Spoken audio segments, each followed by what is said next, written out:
ఉద్యాన తోటలు వేసే రైతులు ఏదో ఒకే పంటపై ఆధారపడకుండా అంతర పంటలు సాగు చేస్తేనే వ్యవసాయం గిట్టుబాటు అవుతుంది.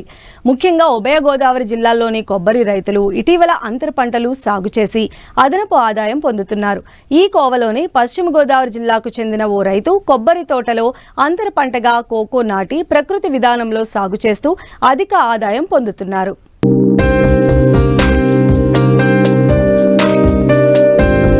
కొబ్బరి రైతుల పాలిట అంతర పంటల సాగు కల్పతరువుగా మారింది. దక్షిణ కోస్తా ఆంధ్ర జిల్లాల్లో ఉండే వాతావరణ పరిస్థితులు కొబ్బరి సాగుకు అనుకూలం.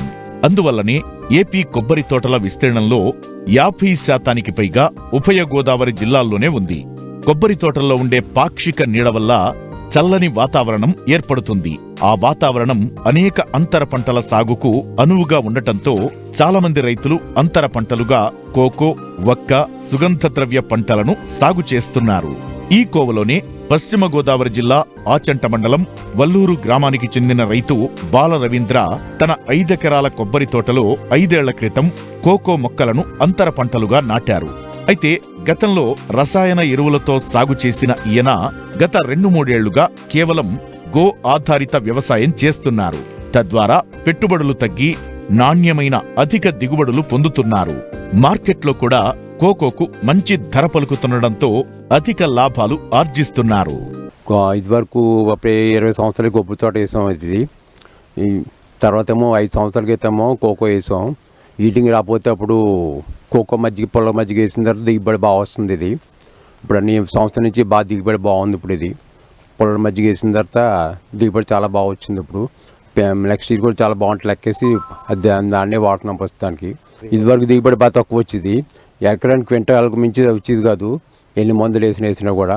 ఇది పొల మజ్జిగ వేసిన తర్వాత 3 క్వింటాల పైన దాటింది. బాగుంది, దిగుబడి బాగుంది. రేటు కూడా బాగుంది. బట్టి కావాల్సి వచ్చింది. ఇప్పుడు లాస్ట్ ఇయర్ రేటు బాగుంది. ఈ సంవత్సరం కూడా రేటు బాగుంటే లెక్కిస్తున్నాం. బాగుందని రేట్ అని చెప్పి దాని మీద చేస్తాం అంటే బాగుందని చెప్పి.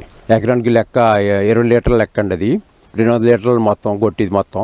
ఇదివరకు అయితే ఎకరానికి 1 లక్ష రూపాయల దాకా వచ్చాయి. ఇది ఇప్పుడు 25,000తో సరిపోతుంది మొత్తం అంత ఖర్చులు. ఇప్పుడు ఇది సంవత్సరం రేటు కూడా చాలా బాగుంది. బాగా కలిసి వచ్చింది రేట్ అండి. కోకో రేటు కూడా కొనుగోలు కూడా ఇప్పుడు ఇదివరకు 200 మించి కొనుబడి కాదు. ఇది లాస్ట్ ఇయర్ మాత్రం చాలా బాగుందండి. కేజీ 1000 రూపాయల దగ్గరికి వెళ్ళిపోయింది. ప్రస్తుతం మార్కెట్ ఏమో 400 కొంటున్నారండి. ఇప్పుడు ఇంకా పెరుగుద్దని లెక్కేస్తున్నాను. ఈ సంవత్సరం బాగుందని చెప్పి లాస్ట్ నుంచి దిగుబడి రేట్లు బాగున్నాయి. లాస్ట్ నుంచి కూడా కొబ్బరిలో అంతర పంట వేసుకున్నాం అండి. కొబ్బరిలో అంతర పంటే బాగుందండి. ఇది కొబ్బరి అప్పుడు 20 సంవత్సరాల క్రితం వేసిన కొబ్బరి. ఇప్పుడు 5 సంవత్సరాల క్రితమే కోకో వేసాం అనమాట. ఇది చెట్టుకి గ్యాప్ 10 గేజాలు మొత్తం. ఎకరం 200 మొక్క. బాగా ఖర్చు తక్కువ అండి. దిగుబడి బాగుంది లెక్కెత్తండి. ఇదివరకు ఏమో ఖర్చు ఎక్కువ. మందులకి మెన్యూర్స్కి బాగా ఖర్చు పెరిగిపోయినాయండి. ఇప్పుడు బాగా ఖర్చుతో బాగా తగ్గిందండి. ఇప్పుడు తెగులు కూడా బాగా పనిచేస్తుందండి. ఇది కోకో చెట్లు కూడా తెగులు కూడా బాగా పనిచేస్తుందండి. పొల మజ్జిగ కూడా బాగా పనిచేస్తుందండి. మెయిన్ ఊడి చేనుకు ప్రస్తుతానికి కోకో చెట్టుకి ఎక్కువ వాడుతున్నాను. ప్రస్తుతానికి కొబ్బరి చెట్లు కూడా వాడదాం తెల్దాం వస్తుందండి. అది దానికి కూడా వాడదాం లెక్కేస్తున్నాను. మేము ఆవు పాలు వేసి దాన్ని బట్టి చేసి తయారు చేస్తున్నాను. మొత్తం 15 రోజులు మినిమం ఊరబెట్టి దాన్ని చేస్తున్నాను. మజ్జిగ కొట్టి దాన్ని బట్టి చేస్తున్నాను.